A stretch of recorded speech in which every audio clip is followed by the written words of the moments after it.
In the Cherokee language, wolf is Waya, but the red wolf holds a significant and sacred title to our people, Gigage Uniduda, which means red grandfather. In the 19th century, colonization and hunting practices pushed the red wolf to near extinction, but a nationwide network of conservation experts are doing their best to help our red grandfather survive.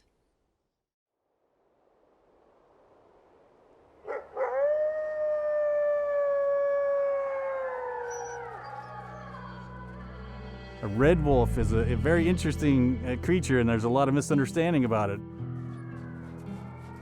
They are the apex predator. They're at the top of the food chain.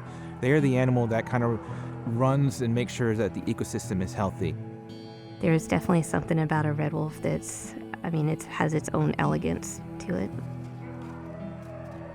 Red wolves have been portrayed so poorly and wrongly in stories and folklore and media as this, demon species that's going after everything it can get its, paws on or teeth on, but it's just not accurate. The thing I like to tell people the most about the American red wolf is that it is native to the United States. It's not found anywhere else in the world, so we should have a patriotic passion for this animal.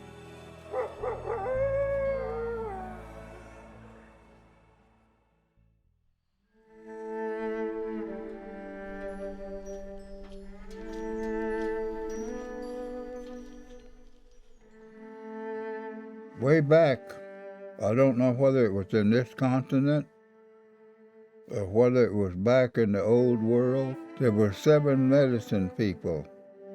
They were called upon to form a circle, join hands, getting rid of all animosity and negative things.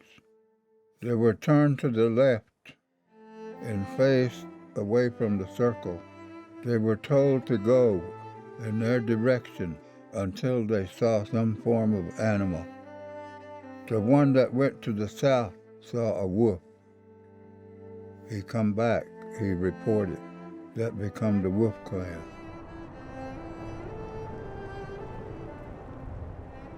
I belong to the Wolf Clan of the Cherokee Nation. The wolves are part of the Creator. He deemed them to be here, as far as I'm concerned. They were to look out. They would watch from the mountaintops, watch next to the rivers. In Cherokee origin stories, it is said that the wolves who once lived among us were greatly respected. They spoke to humans, held council, ceremonies, and were often our protectors and teachers. In thinking about the way that Cherokees relate to the natural world, we don't place ourselves higher than the things around us. I've always been told that it's not just people that have the ability to make decisions and that have, I can't think of another way to say it, but like a spirit. You should honor the animal spirit. So I've always grown up thinking about wolves having a spiritual significance, that wolves are, protectors. Before European contact in the old Cherokee Nation in what is now the southeastern U.S., nature and animals were seen as equals to humans, deserving of respect. We believed in maintaining the natural balance of the world around us, so we protected wolves as they protected us. When Europeans arrived, everything changed.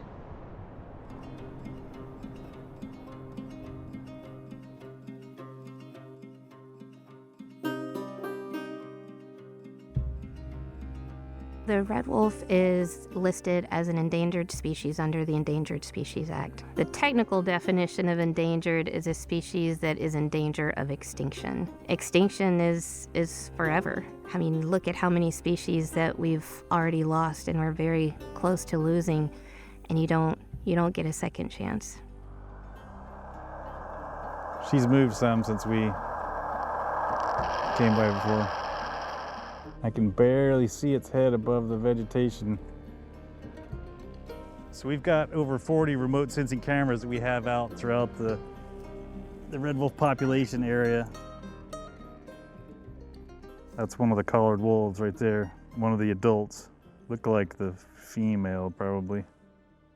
So historically, red wolves were found throughout the entire southeastern United States. Healthy population that covered a large geographic area of the United States, and they were only found within what is now the boundary of the United States. But through federal bounty programs and deliberate attempts to remove predators from the landscape, and through habitat fragmentation and destruction as European settlers developed the land, the red wolf population began to shrink steadily until they were only found in small parts of Texas and Louisiana.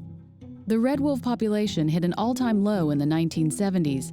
That's when the U.S. Fish and Wildlife Service made a bold and unprecedented move and captured the remaining red wolves to save them from extinction.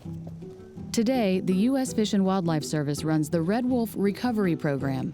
Partnered with nearly 50 other organizations, there are now more than 275 red wolves bred in captivity, some of which become candidates for release into the wild. There is no single agency that can conserve or recover this species. Trying to recover a large carnivore on the landscape has its fair share of challenges, and so you need an army to do this, and we have a very, very passionate army. All the wolves under human care are in 49 different partners, and those include normal zoos, nature centers, and even some specialized wolf care centers. My main role really is to make sure that I'm putting breeding pairs together that are genetically sound and help move the population forward in a robust way. So it's my responsibility to make sure that this species doesn't go extinct under human care and that we have a number of animals alive under human care. So this morning our goal is to catch aster and reeds. One of the biggest reasons that wolves were eradicated is because people fear them. You think of what you've grown up with, Little Red Riding Hood, Three Little Pigs, werewolf movies. There's always this negative connotation about wolves as this big bad wolf, when in reality they're not like that at all. They are shy, they want nothing to do with people, they want to take care of their families and their kids. It's one of the reasons I love them so much is their family mimics our family a lot. It's amazing to watch them grow up. And I want to share that part of what red wolves are like so we can undo that myth, that big bad wolf. Because if you fear something, you don't want to save it. Everybody who takes care of red wolves under human care know we're doing it for these animals to be wild and free. We want them to be in the wild. With successful red wolf breeding operations in zoos and other facilities around the U.S., conservationists' goal is to reintroduce them in the wild, here in eastern North Carolina. Today, this is the only place on Earth where red wolves live in the wild, and there are fewer than 30 here. Well, the hope is to get back to having a healthy, viable population here in the wild, to increase tolerance and for them breeding pairs to increase to the point where they're able to find naturally mates of their own and they need less intervention by people. Red wolves, they have intrinsic value. They evolved in this ecosystem and this ecology of this area, and the other species that were here and the plants and the birds and the mammals, it's all interconnected. And when you take out a piece, especially an apex predator such as the red wolves, it doesn't have as healthy of an ecosystem. It just doesn't. You know, this species is an amazing species that deserves to be out on the landscape.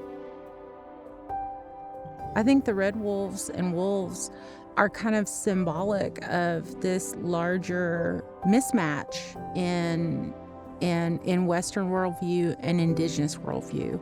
Whereas, I hate to paint with a really broad brushstroke, but by and large, indigenous communities have sustainability at the forefront, have harmony and balance, especially those are really inherently Cherokee values, harmony and balance.